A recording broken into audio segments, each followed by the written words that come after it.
Hi everyone. అనుకోని పెళ్ళి part 31. గమనిక: ఈ పాత్రలు నటులకు సంబంధించినవి కావు. ఇది కేవలం కల్పిత ప్రయోజనం కోసం మాత్రమే. ఏదైనా తప్పులు ఉంటే క్షమించండి. మాన్వి కాలేజీలో క్లాసెస్ ముగించిన తరువాత మాన్వి కియాకు బాయ్ చెప్తూ కారు వైపు నడుస్తుంది.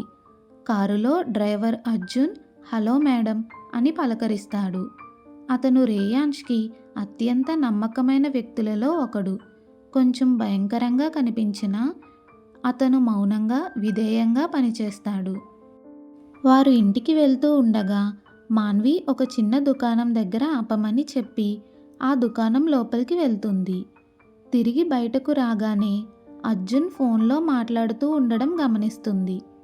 అవును బాస్, మేడం ఇక్కడ అని చెప్పేలోపే మాన్వి ఫోన్ లాక్కుంటుంది డ్రైవర్ది. అవతలి వైపు ఫోన్లో ఆందోళనతో నీకు ఏదైనా కావాలంటే నాకు చెప్పి ఉండాల్సింది అని అంటాడు రేయాన్ష్. మాన్వి మెల్లగా అవి కొన్ని పర్సనల్ విషయాలు అని చెప్పి కాల్ కట్ చేస్తుంది. అర్జున్కి ఇకపై తన కదలికల గురించి రేయాన్ష్కి చెప్పవద్దని గట్టిగా చెప్తుంది మాన్వి. ఇంటికి చేరుకున్నాక మాన్వి నేరుగా వాళ్ళ గదికి వెళ్తుంది. అక్కడ అమ్మ, చాచి, రియా ఇప్పటికే అక్కడ వేచి ఉంటారు. ఆ రోజు రాత్రి రేయాన్ష్ ఆఫీస్ నుండి ఆలస్యంగా ఇంటికి చేరుకుంటాడు. ఇల్లు నిశ్శబ్దంగా ఉంటుంది. రేయాన్ష్ తన గది తలుపు తెరుస్తాడు. కానీ పూర్తిగా లోపలికి అడుగుపెట్టే ముందే ఏదో తప్పుగా అనిపిస్తుంది. అతని చుట్టూ ఉన్న ప్రతిదీ ఒక్కసారిగా తిరుగుతున్నట్లు అనిపిస్తుంది. ఏమిటి ఇది అని రేయాన్ష్ అనుకుంటాడు. అతని దృష్టి మసకబారడం ప్రారంభమైంది. అతని తల అసహజంగా బరువెక్కినట్లు అనిపించింది. చీకటి అతనిని కప్పేస్తోంది. రేయాన్ష్ తడబడినట్టు కనిపించగానే మాన్వి ఆందోళనతో రేయాన్ష్ వైపు చూసింది. రేయాన్ష్, మీరు బాగానే ఉన్నారా అని మృదువైన స్వరంతో అడుగుతుంది మాన్వి. రేయాన్ష్ కళ్ళు తుడుచుకుని మళ్ళీ మాన్వి వైపు చూశాడు.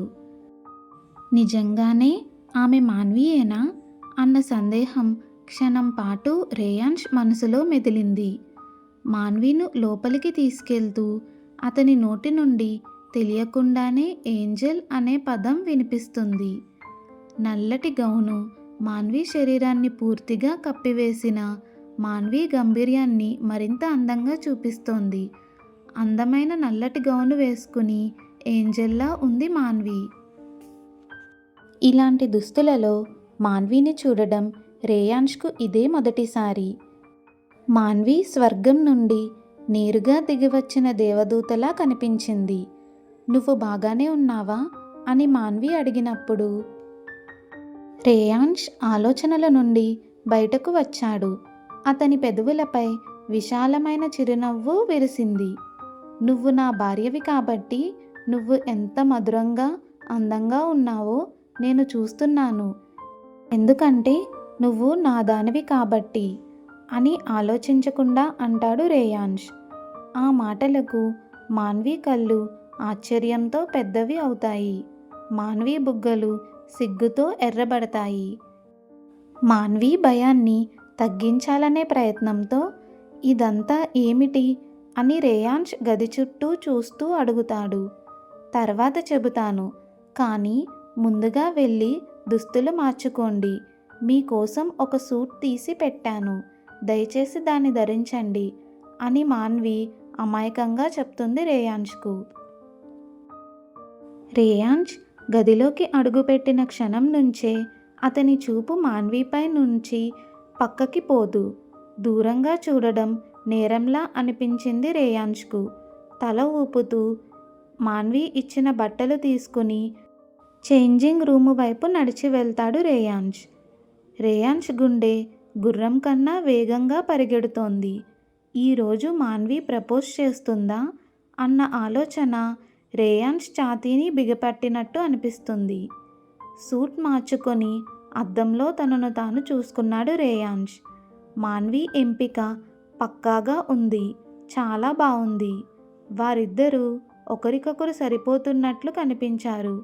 లోతైన శ్వాస తీసుకుని బయటకి అడుగుపెట్టాడు రేయాంష్. ఆ సమయానికి మాన్వి టేబుల్ సిద్ధం చేస్తుంది. రేయాంష్ని చూడగానే మాన్వి ముఖం వెలిగిపోయి చిరునవ్వు చిందిస్తుంది.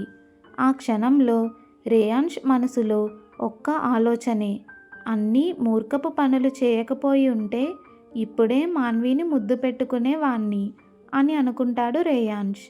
మాన్వి అతని వైపు దగ్గరగా వచ్చి, నువ్వు చాలా అందంగా ఉన్నావు అని చెప్తుంది. ఆ మాటలకు రేయాంష్ ఊపిరి ఒక్కసారిగా ఆగిపోయినట్లు అనిపిస్తుంది. థ్యాంక్ యూ అని అంటాడు రేయాంష్. మాన్వి అతని చేతిని పట్టుకుని బాల్కనీకు తీసుకువెళ్తుంది. అక్కడ మొత్తం కొవ్వొత్తులతో అలంకరించిన చిన్న ప్రపంచం కనిపిస్తుంది. బాల్కనీకి మధ్యలో చిన్న టేబుల్, 2 కుర్చీలు అన్నీ అలంకరించి పూలతో కొవ్వొత్తులు పెట్టి చుట్టూ కనిపిస్తాది. ఆ దృశ్యం రేయాంష్ను మౌనంగా నిలిపేస్తుంది. మాన్వి కూర్చోవడానికి ముందు రేయాంష్ కుర్చీ లాగుతాడు. మాన్వి మృదువుగా కృతజ్ఞతలు చెప్పి ఆ కుర్చీలో కూర్చుంటుంది. ఇదంతా ఎందుకు అని రేయాంష్ చివరికి అడుగుతాడు. తర్వాత మాట్లాడుకుందాం, ముందుగా తిందాము, లేదంటే ఆహారం చల్లగా అయిపోతుంది అని మాన్వి నవ్వుతూ చెప్తుంది. రేయాంష్ మాన్వికి వడ్డించాడు. మాన్వి చిరునవ్వు మరింత విస్తరిస్తుంది. తినేటప్పుడు వాళ్ళు చిన్ననాటి జ్ఞాపకాలు పంచుకుంటారు. డేరాలలో చేసిన పిక్నిక్లు, బాల్కనీ నవ్వులు అన్నీ మళ్ళీ జీవంతో నిండుతాయి. భోజనం తర్వాత ఇద్దరూ పక్కపక్కనే నిలబడి రాత్రి ఆకాశాన్ని చూస్తూ ఉంటారు. రేయాంష్, మీకు ఒక విషయం చెప్పాలి అని మాన్వి మెల్లగా చెప్పి అతని వైపు తిరుగుతుంది. గతంలో జరిగిన దానికి నేను మిమ్మల్ని క్షమించాను.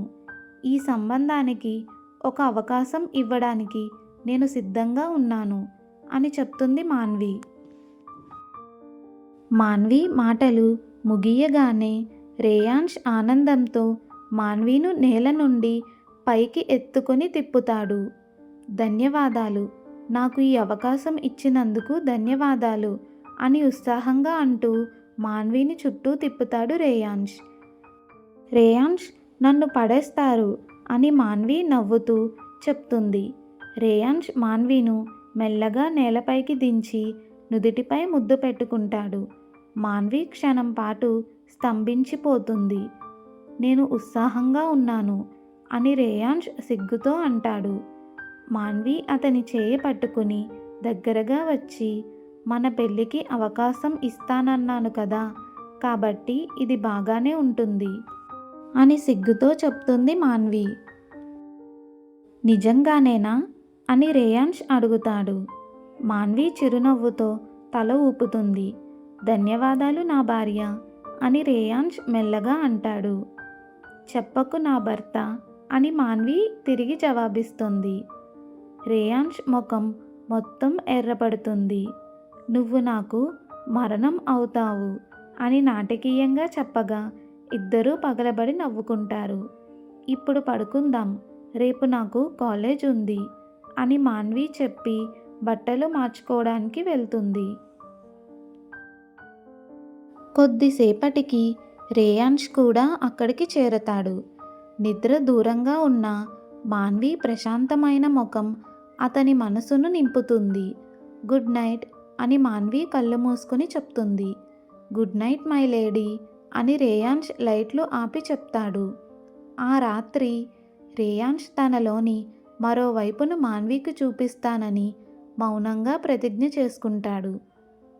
ఆ కోణంకు మాన్వి తప్పకుండా పడిపోతుందని రేయాంష్ నమ్మకంగా ఉంటాడు. మాన్వికి నిద్ర రావడం లేదు. మాన్వి చాలా సంతోషంగా ఉంది. మాన్వి మనసు ఆనందంతో నిండిపోయినట్లుగా అనిపిస్తోంది.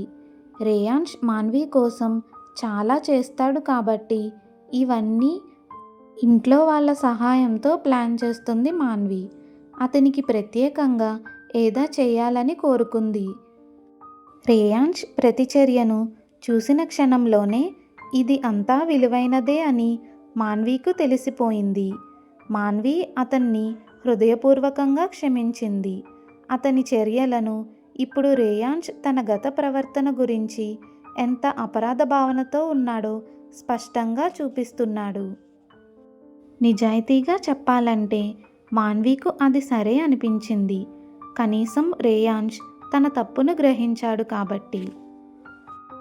రేయాంష్ మాన్వి నుదుటిపై ముద్దు పెట్టుకున్న క్షణం అవాస్తవంగా దాదాపు స్వర్గము అనుభూతిలా అనిపించింది.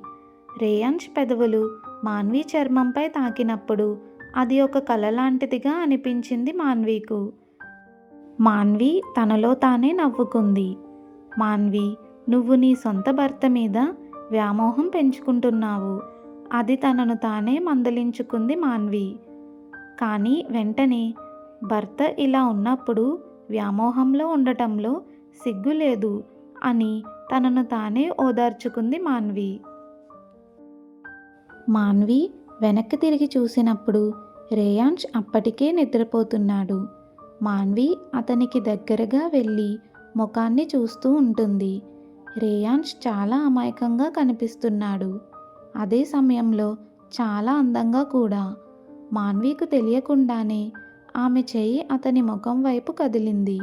అతని చెంపను మెల్లగా నిమురుతూ ఉంది. రేయాంష్ నిజంగా దేవుడు సృష్టించిన ఒక కళాఖండంలా అనిపించాడు. ఆ పురుష లక్షణాలు, ఆ గెడ్డం, అవి అతన్ని మరింత రాజవంశంగా, ఆధిపత్యంగా కనిపించేలా చేస్తున్నాయి.